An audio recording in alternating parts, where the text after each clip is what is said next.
What's going on here? Invasions. But you damned young idiot, war starts at midnight. In 1943, Rank Films released The Life and Death of Colonel Blimp. This epic tale charted the life of Clive Wynne Candy, an upper-class English soldier. This unique and ambitious production not only satirized the reactionary old guard in the British Army, it also paid tribute to a lost era of decency and honor. The film was made by the Archers, the production company run by two of the most celebrated figures in British cinema, director Michael Powell and Hungarian-born screenwriter Emeric Pressburger. I was at university and I was 18, and Colonel Blimp happened to be showing at a film club, and I was absolutely knocked out by it.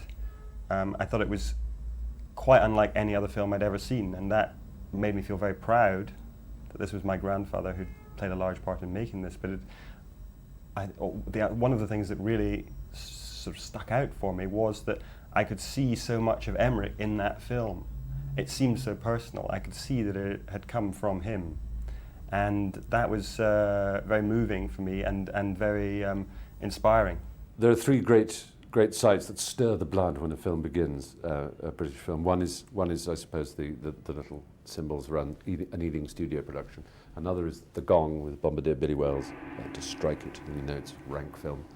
And the other, perhaps most provocative and exciting of all, is the coloured image of the target, red, white and blue, with the arrows going into it, archers. Something about them. I don't know what it is about Michael Powell. He just has an extraordinary visual imagination, and what's wonderful is that he and Pressburger, who wrote the scripts, also use language brilliantly, and it's very rare to get those together, and it's magnificent. As independent producers whose work was distributed through Rank Films, Powell and Pressburger enjoyed a great deal of creative freedom, plus Rank's financial and distribution power. Their first venture into the new medium of Technicolor, The Life and Death of Colonel Blimp, would prove to be their most ambitious effort to date, and their most controversial. What's it? Roger Livesey gave what was literally the performance of a lifetime as Clive Wynne Candy. Your candy.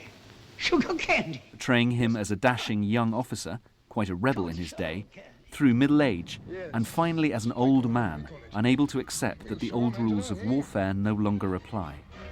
A real army, eh? The men are all right, keen as mustard. Organization, general staff, offices, general headquarters, that's what we want, and by gad, we'll get them. Powell and Pressburger's original choice for the role had been Laurence Olivier, but Livesey, a last-minute replacement, would prove to be perfect casting. Roger Livesey, wonderful Roger Livesey.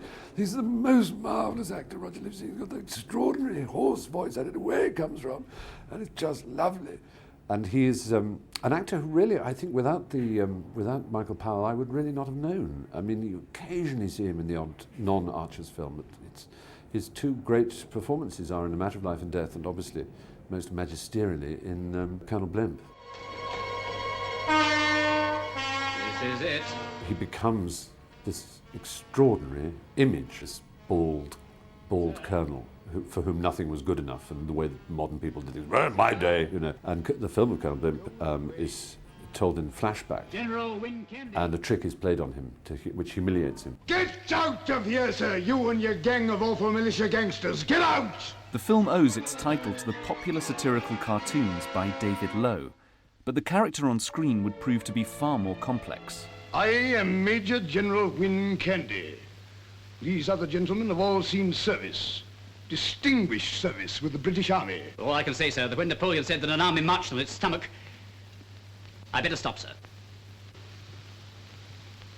You're an extremely impudent young officer. Powell and Pressburger always said that the idea for the Blimp film came not from the cartoon series, the character who had appeared in the strip cartoon, but actually from a scene that was cut from one of their earlier films, One of Our Aircraft is Missing, where one of the elderly members of the crew had said to a younger one, "You don't know what it's like to be old." But let me tell you that in 40 years' time, you'll be an old gentleman too. And if your belly keeps pace with your head, you'll have a bigger one than any of us. Maybe I shall in 40 years, but I doubt it. And I doubt if I'll have time to grow a moustache like yours, sir. But in 1983, at least I shall be able to say that 40 years ago, I was a fellow of enterprise. They called him Blimp, and they're saying, look at what a blimp really is. We have this image of our head of Colonel Blimp, who's a figure like, you know, that you mock. But let's suppose he's a real person. It's like giving life to the unknown soldier. What would his background be? I'll punch your head for that young fellow. The young puppy, put him up. And that's really what Colonel Blimp is. It's an epic story of how a man came to be what he was when he was 70 years old.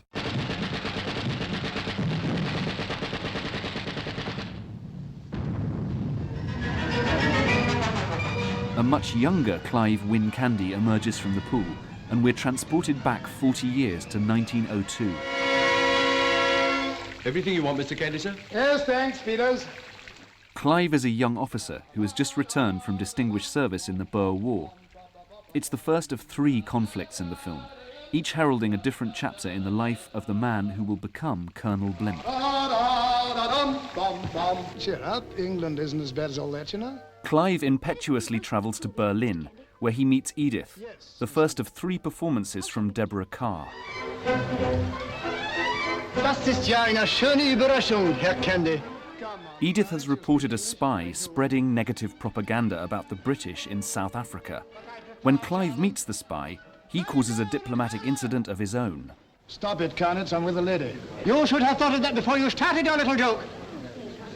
Erlauben Sie mir, dass Stop it, Carnets. Take off your hat. Come on, be a good lad. Come Lieutenant! Get back to your table.